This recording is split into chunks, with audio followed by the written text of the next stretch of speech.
All right, didn't get any. There we go. Didn't get any requests this morning for questions. I'm guessing it's because you took your exam Sunday and you're starting the new material. So, I got the chat window popped out. If you got any questions, otherwise, I'm kind of here to answer any questions you might have.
Hmm.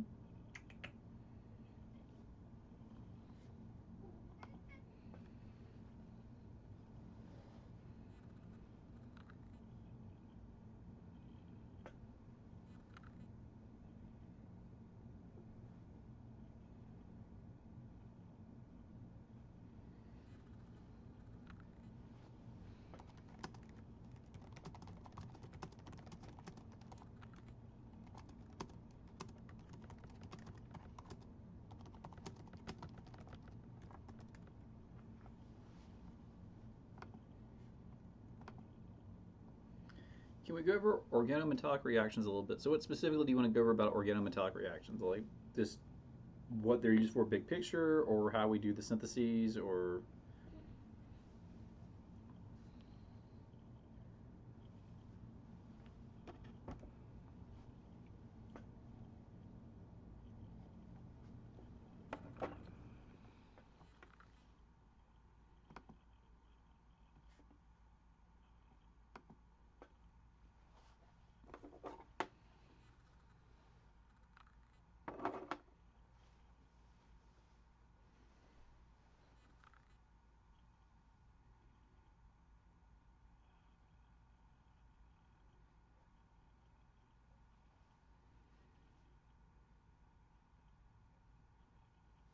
first few slides. Oh, it would require me to download them, so give me just a minute.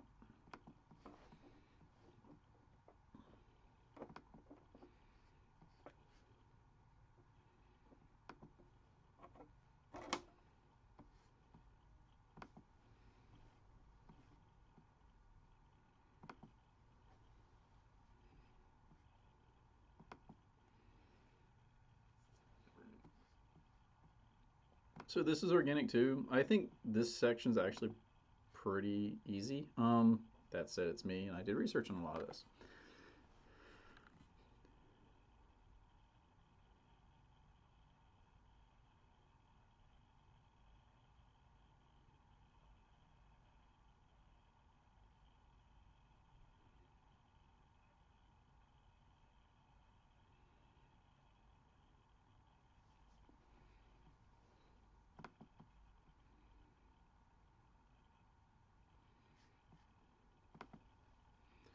All right. So let's talk about organometallic reactions. So organometallic organic chemistry.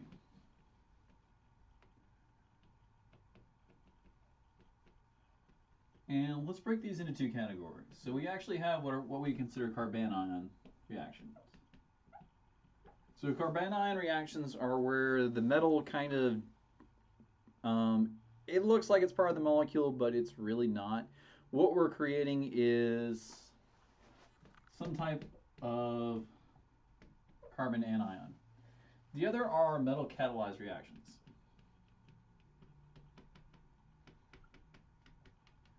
So the metal catalyzed reactions here, they're kind of a more what you think of in terms of traditional catalysis. So using a catalyst to make something. So your traditional metal catalyzed, these are going to be metathesis catalysts. So Grubb, Strock, you've got palladium catalysts, platinum catalysts. So this is technically organometallic chemistry, but not really. You would actually go into inorganic chemistry to cover those. So the first few slides are reviews. The first one talks about is the Simmons-Smith reaction. So the thing to keep in mind with organic chemistry, whenever we start introducing a transition metal, Lewis theory means absolutely nothing. We're going to draw pretty little Lewis structures. Not one of them has any meaning because transition metals do not obey Lewis theory. They obey molecular orbital theory much better. So your Simmons-Smith reaction has two parts. First is we have diiodomethane plus zinc, and this is going to give us what we draw as CH2 ZnI2. Now this CH2 here is really a carbanion. Now this is going to interact with any alkene.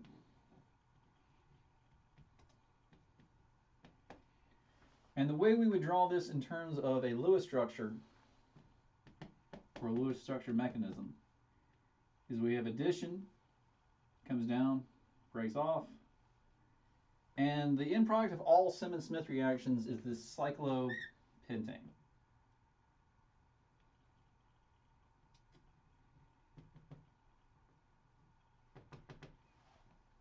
Actually, I don't think it's a carbanion. It's something like that. But with the Simmons-Smith reaction, the only thing that matters is the big picture. So with the Simmons-Smith, we always have to start with diiodomethane. Zinc, we end up forming this intermediate, and we react this intermediate with any type of alkene to give us the cyclopropane. It's an esoteric reaction, but it is one of the few ways we can actually produce cyclopropane.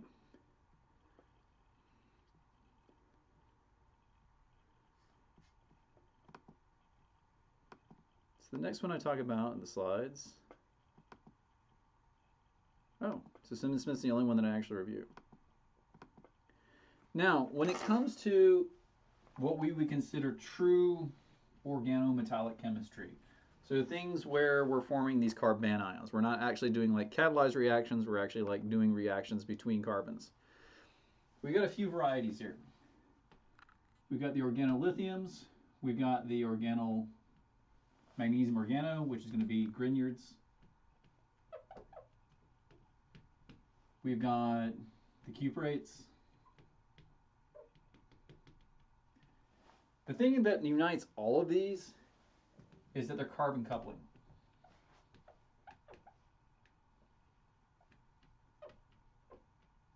What we are trying to do is we are trying to create some type of carbanion.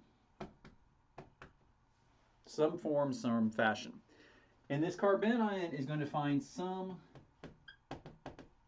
electrophile. So traditionally this is going to be something like a ketone or an aldehyde because they have these carbonyls. And what this carbanion is going to do is it's going to attack the carbon and in many cases produce an alcohol because we are working with a carbonyl. The reason this occurs is that we have a very negative carbon attacking a very positive carbon. And the second reason we value this reaction is that carbon-carbon bonds aren't breakable. So once we form this carbon-carbon bond, we don't get back reaction, we immediately form it. So this is the big picture with organometallic reagents, is that we're trying to do carbon coupling, and whether we use lithium, whether we use magnesium, whether we use copper, it kind of depends on what our starting molecule is. Lithium is for if you have chlorides, alkyl chlorides. Magnesium is for if you have alkyl bromides, and then the copper is this weird like one with organolithiums. Yeah, there is weird ones with organolithiums.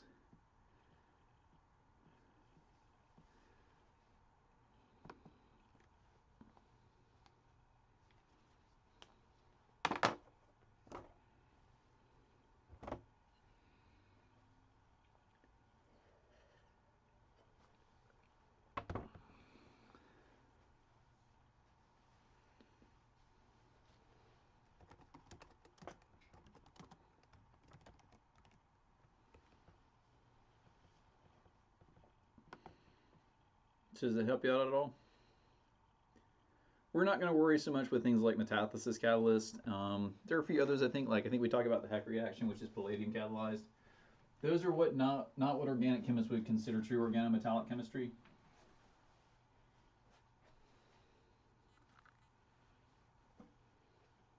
You're welcome.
Can we go over this in terms of the discussion board? There was a nice organometallic question on here.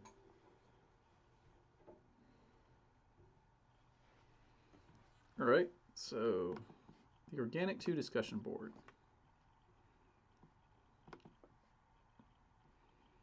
If it's the one I'm thinking of, we're definitely early in the week for you to know how to do this one.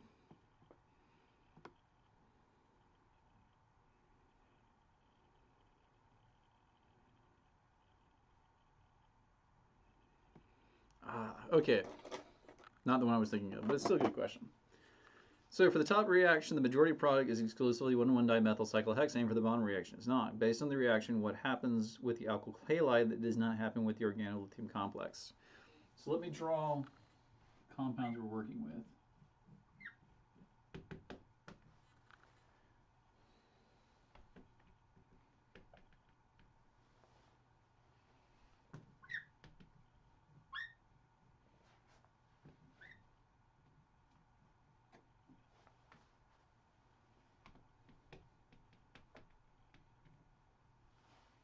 So if we just compare the carbons between this compound and this compound, this is why inorganic chemists don't consider this a real inorganic organometallic complex, because the lithium here really is just spectator. It's only held to that carbon because it has a positive charge. So what happens with water,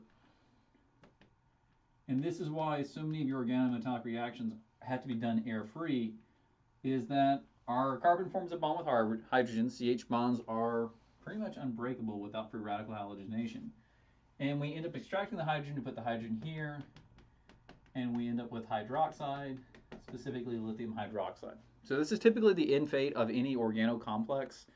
When organometallic complex, if it's hit with water, we end up forming the metal hydroxide instead. Now, if we look at the chloro, if we're going to break the bond here, we're going to form a carbocation, not a carbanion. And so, based on the reaction, what happens with the alkyl halide that does not happen with the organometallic complex, we get an SN2 or SN1, depending on conditions, substitution. So what this cannot do is a substitution reaction. It has to do a carbon-carbon coupling reaction. At best, it can substitute, so if we had some type of alkyl halide, it can substitute that material. But in general, we're not substituting off that lithium, we're forming a bond with something else. So in terms of the second reaction, what happens? Well, if we go through the SN1 mechanism, we'll actually get carbocation rearrangement. And we've got water here, so we're probably going to replace the chlorine with the water to give us a mixture of this 1,2-dimethyl cyclohexanol. Now again, if we added water to this reagent, we wouldn't get the alcohol. What we would get is we would just get the alkane. With this, we end up not only getting rearrangement, we not only do we get the alcohol, we also get rearrangement. And then there's the generic, just respond to somebody's post. But yeah, this is the big thing that, so there's a reason for picking this chlorine here. We can convert this chlorine organolithium complex, or we can convert this alkyl chloride to a lithium salt just by adding 2 equivalents of lithium. So by adding 2 equivalents of lithium, we've changed how it reacts with water. This will react with water to create substitution rearrangement. This will react with water just to give us an alkane. So this is an expensive way to remove the halogens off your organometallic complex as well. I say expensive because lithium ain't cheap.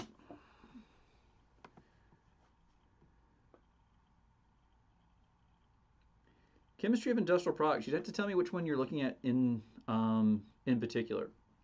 This big picture, so you have 2 fields. You've got chemistry and chemical engineering. Chemistry is more focused on making the molecules and very small scale, lab scale stuff, typically less than a gram. Chemical engineers focus on taking the lab scale stuff and converting it to the, you're welcome, Elijah, converting it to like the industrial scale. So you're producing it on kilograms, tons, metric tons, things like that.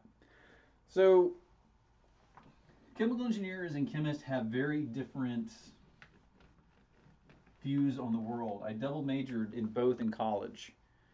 So the chemist is more concerned with the end product. How do I get to the end? The chemical engineer is very much concerned with how do I make sure that everything I start with, I get everything I want. I'm able to convert it as efficiently, as cheaply as possible. And this is where you kind of will see debates between chemists and chemical engineers, because chemists don't care about the bottom line, and they shouldn't. They should be focused on the science of how you get from starting molecules to finished molecules.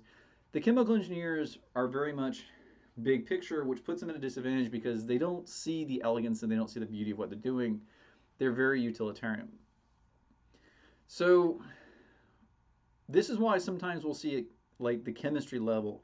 We'll teach things like Grignards. And Grignards are functionally a useless thing. Like I've only found one industrial application of it. It was a very niche application.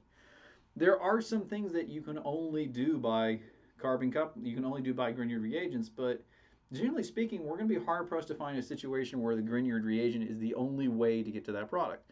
Now, chemists and chemical engineers in particular hate anything that introduce halogens, which a Grignard does, and any type of exotic hazards. So pyrophorics, anything that likes to burn or corrode, they don't like that. That's why they don't like halogens. Halogens readily chew up metal in reactors.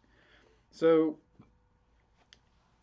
industrial chemists tend to be, I want to put this, they can afford to be a little more open-minded, and then once they figure out how to make the product, they try to optimize it, and then we leave it to the chemical engineers to scale it up.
So chemical engineers oddly know very little about chemistry. It's fascinating. They take a lot of chemistry courses. Actually, at state, they're one semester short of a chemistry degree, but they don't really care about the chemistry. And really, the chemistry background is so they'll understand what the chemist is telling them. It's more like getting a foreign language credential.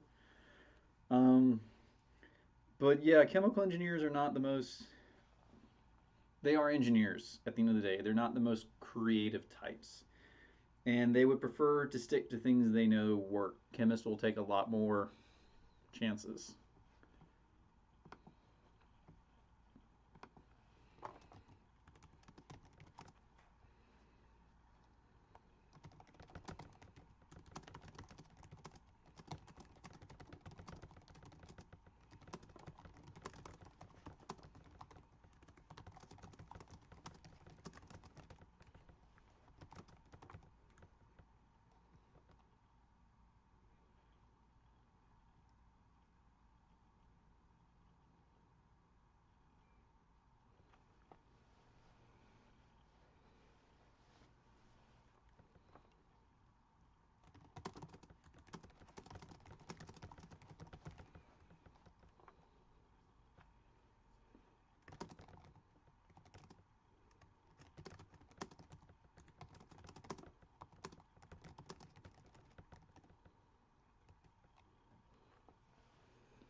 Sorry. Having trouble with reading branches of branches, slide 24 on nomenclature of alkanes. So let me download that file.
All right, so naming linear alkanes, and you've got,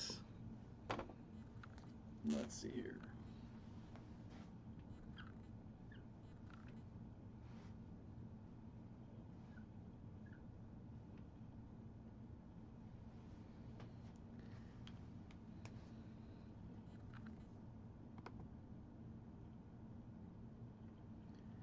So when it comes to this molecule, so what the slide's trying to say is that let's say you have two situations where you can draw a very long carbon chain, where you can draw your longest carbon chain. So there's two ways to draw pentane in this structure. These 5 and then these 5. So both of these are 5 carbon units, and 5 is the longest continuous carbon chain in this molecule. So the question is, which one would you prefer to do? Well, the short answer is we want to do the one that has the most branching. And the reason we want to do the one that has the most branching is that odds are we're going to end up with the easiest branches to name. So in this case, this is isopropyl. And the iso here means that we're connecting at the second carbon, the propyl means 3 carbons. Whereas here we have an ethyl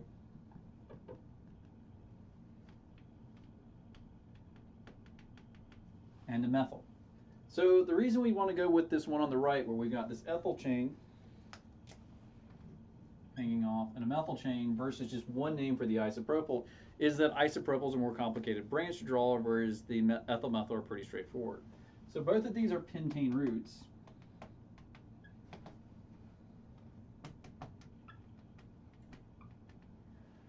But in this case, we'd have to say it's 3 isopropyl. Or if you really want to be correct, it's 3, 1 methyl, ethyl, pentane. Whereas this is going to be, let's see, we've got the ethyl comes first, methyl comes second by alphabetical order. So we want to reduce the numbering on the ethyl first. So this ends up being 3 ethyl, 4 methyl, pentane.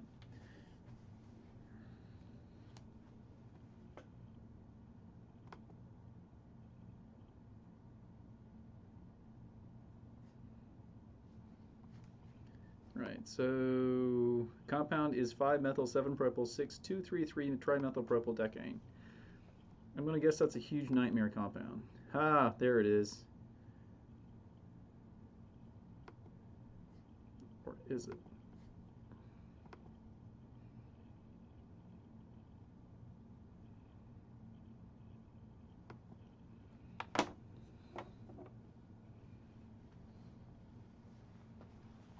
All right, let me draw this monstrosity. 1, 2, 3, 4, 5, 6. 1, 2, 3, 4, 5, 6. We go 3 over, 1 down, 1 down. And then this little nightmare scenario. Okay.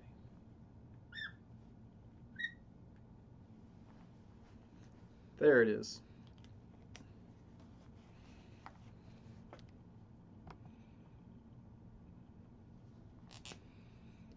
All right, so for the branches, I mean, there's our parent, the dodecane.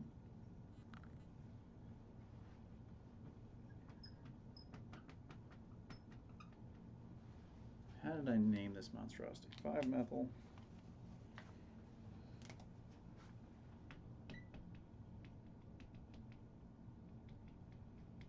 Seven propyl.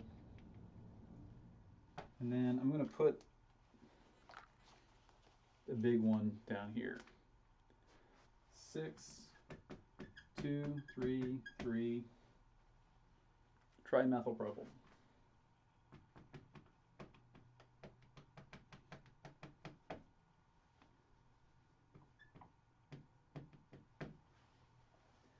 So hopefully the 5-methyl and the 7-propyl are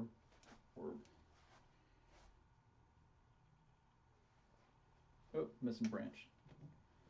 So the propyl is just a little one. The methyl is there. So let's break this down. We have a trimethylpropyl. So the 6 here is just the 6th position.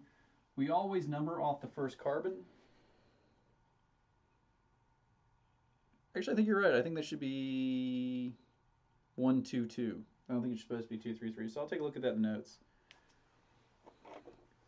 So I do agree with you. I don't think it's supposed to be 2, 3, 3. I think it's supposed to be 1, 2, 2. But we've got trimethyl 1, 2, 3, and then we've got the propyl backbone. So actually I think that's supposed to be 1, 2, 2 trimethylpropyl.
Update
lab sheet for the Orgo mixtures. I'm still working on it. I'll probably have it posted by this afternoon. But I had to take care of, there was a missing lab worksheet this morning and a few other issues to take care of. But yeah, if not by this afternoon, then definitely by tomorrow.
You're welcome.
All right, so was cut off a little bit early today. Thanks for those of you able to show up. And again, if you ever have questions, feel free to email them in advance or otherwise show up to live streams.